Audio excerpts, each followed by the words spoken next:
Hello everyone, I hope you all are doing well. आज हम एक ऐसे दौर में जी रहे हैं जहां फ्री का शब्द सुनते ही हमारे आंखों में चमक उड़ जाती है। फ्री में साइकिल, फ्री में गैस सिलेंडर, फ्री में राशन, फ्री में लैपटॉप, फ्री में मुर्गा, फ्री में दारू, यहाँ तक कि अब फ्री में कैश बेनिफिट्स भी दी जाने लगी है। जब कोई पॉलिटिकल पार्टी चुनाव के दौरान वादा करती है तो वो वादे में यही फ्री चीजें हमें बोलती है और ये फ्री चीज सुन के ही हम उन्हें वोट भी करते हैं।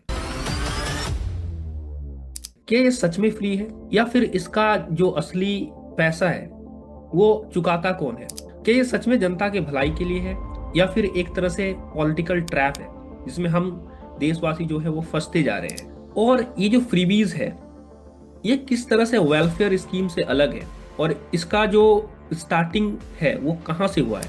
तो देखिए, अगर हम हिस्ट्री में थोड़ा सा पीछे जाए, वे बैक टू 1947, तो हम 200 सालों की गुलामी के बाद अंग्रेजों से आजाद होते हैं और उस समय हमारा देश का जो हालत था वो काफी ज्यादा खराब था। तो उस समय लगभग 70 से 80% जो लोग थे हमारे देश के वो बिलो पॉवर्टी लाइन थे। 12% के आसपास उस समय लिटरेसी रेट था। अगर ग्रोथ रेट की बात करें तो वो 0.001% हुआ करता था। लाइफ एक्सपेक्टेंसी लोगों की अगर मैं आपको बताऊं तो आप चौंक जाएंगे, मात्र 27 साल हुआ करता था उस समय।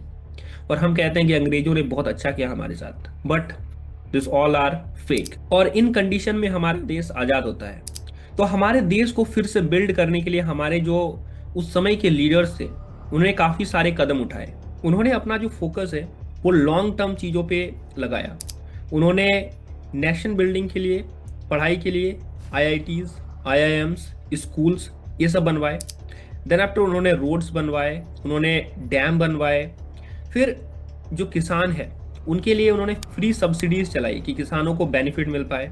फ्यूडल सिस्टम को हटाकर जो भूमिहीन किसान थे उनको खेती करने के लिए जमीन दी गई। और इस तरह से हमारा जो इकोनॉमी है, हमारा जो देश है, पटरी पर आने लगता है।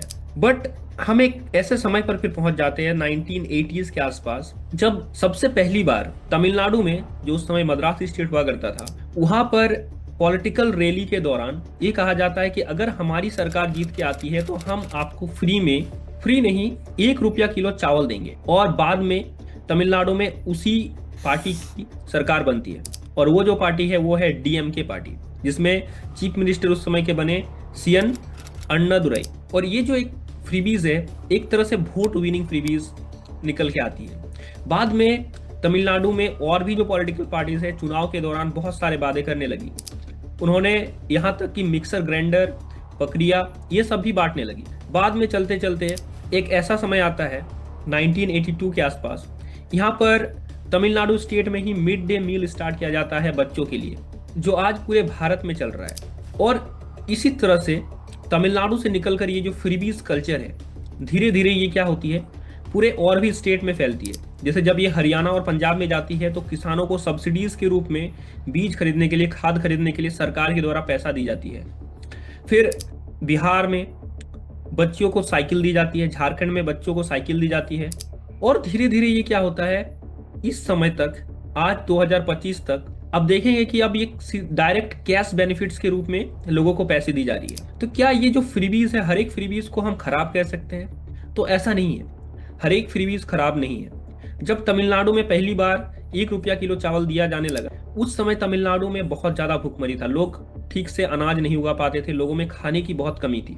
तो सरकार ने 1 रुपया किलो चावल देकर लोगों को भूखमरी से बचाया। मिड डे मील ये एक ऐसा स्टेप था जो तमिलनाडु गवर्नमेंट के द्वारा उठाया गया और इसका जो बेनिफिट है आज भी हम देख सकते हैं। बहुत सारे बच्चे जो इनको खाना नहीं मिल पाता था वो स्कूल में जाके खाते थे और इनको बाद में सुप्रीम कोर्ट ने national programme of nutritional support to primary education, इस स्कीम के द्वारा पूरे देश में लागू किया। फिर अगर हम बात करें कुछ फ्रीबीज जैसे साइकिल वितरण, तो इसमें देखा गया कि जब बिहार में, झारखंड में साइकिल दिया गया लड़कियों को, तो लड़कियों का स्कूल का एनरोलमेंट क्या हुआ, बढ़ा। बट कुछ ऐसे फ्रीबीज जिसका इम्पैक्ट हमें आज भी देखने को नहीं मिलता है, जैसे फ्री में कैश बेनिफिट्स देना। रिसेंटली अगर मैं बात करूं तो कुछ ऐसे स्कीम्स है फ्रीबीज के नाम पर जिनमें कैश बेनिफिट्स दी जाती है। और अगर मैं आपको एक स्टेट का डेटा बताऊं तो हमारे झारखंड स्टेट में 2024-25 का जो बजट है वो 1.45 लाख करोड़ है और इसमें जो फ्रीबीज दी जाती है उसका बजट है 13,633 करोड़। तो ये जो बजट जो मैंने आपको बताया, ये लगभग हमारे पूरे देश जो इसरो है, पूरे देश का जो स्पेस डेवलपमेंट प्रोग्राम चलता है, उसके बजट के करीब है। इसरो का बजट है 13,416.2 करोड़। तो एक ऐसे फ्रीबीज में पैसा को दे देना जिसका बेनिफिट हम देख नहीं पा रहे नेशन बिल्डिंग के लिए, तो इसका क्या मतलब होता है? वही अगर झारखंड में अगर आपको बताएं तो जैसे कि एग्रीकल्चर और अलाइड सेक्टर में मात्र 4.71% का जो बजट है वो एलोकेट किया गया है। उसके अलावा अगर हेल्थ केयर और एजुकेशन की बात करें तो उसमें भी काफ़ी कम पैसे एलोकेट किए गए हैं। और ये सिर्फ झारखंड का ही नहीं, बल्कि हर एक राज्य में हो रहा है, चाहे बिहार राज्य ले ले, चाहे महाराष्ट्र ले ले, हर एक राज्यों में ये सब हो रही है। और स्कीम का फायदा लोगों को ना होके इन सब स्कीम्स का दुरुपयोग ज़्यादा हो रहा है। जैसे रिसेंटली जिस फ्रीबीज के नाम पर महिलाओं को 2500 रुपया पैसे दी जा रही है झारखंड में, उसमें ऐसा देखा गया कि बिहार एंड वेस्ट बंगाल के भी बहुत सारे महिला, लगभग 172 महिला ने फर्जी दस्तावेज के द्वारा 9.5 लाख करोड़ रुपए हड़प लिए। फिर बिहार के किशनगंज के 40 महिला, फिर वेस्ट बंगाल के दिंजपुर इसके 132 महिला क्या थी, इस मैया समान योजना में इनरोल्ड थे, जो कि फेक दस्तावेज देके क्या करते हैं, यहाँ पर इनरोलमेंट लेते हैं। ऐसे ही महाराष्ट्र में जो महिलाओं को दी जाने वाली जो कैश बेनिफिट्स थी, उसमें बहुत सारे जो आदमी हैं उन्होंने इनरोल करा लिए और उनको वो बेनिफिट मिल रहा है।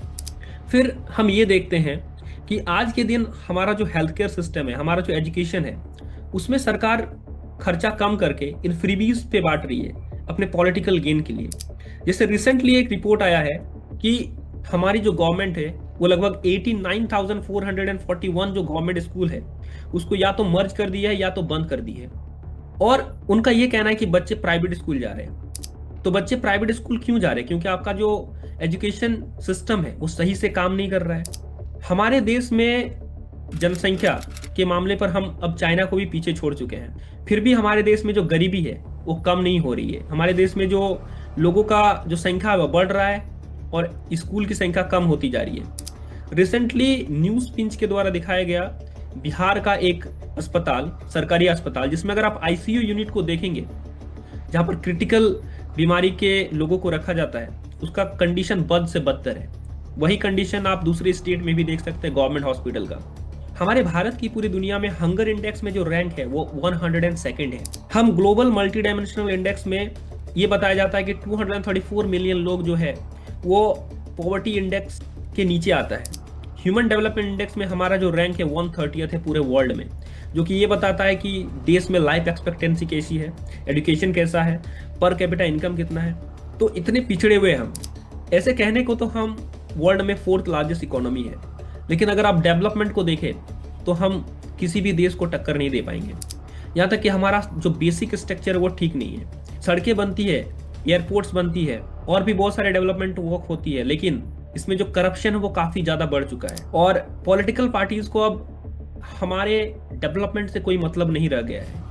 वो सिर्फ अपने गेन के लिए फ्री में आपको लालच देंगी, आपसे वोट लेंगी और बस उनका काम खत्म। और वैसे हम विश्वगुरु तो है ही। तो आप इस फ्रीबीज के बारे में क्या सोचते हैं? आपके कमेंट जो है वो नीचे आप लिख सकते हैं। Thanks for watching.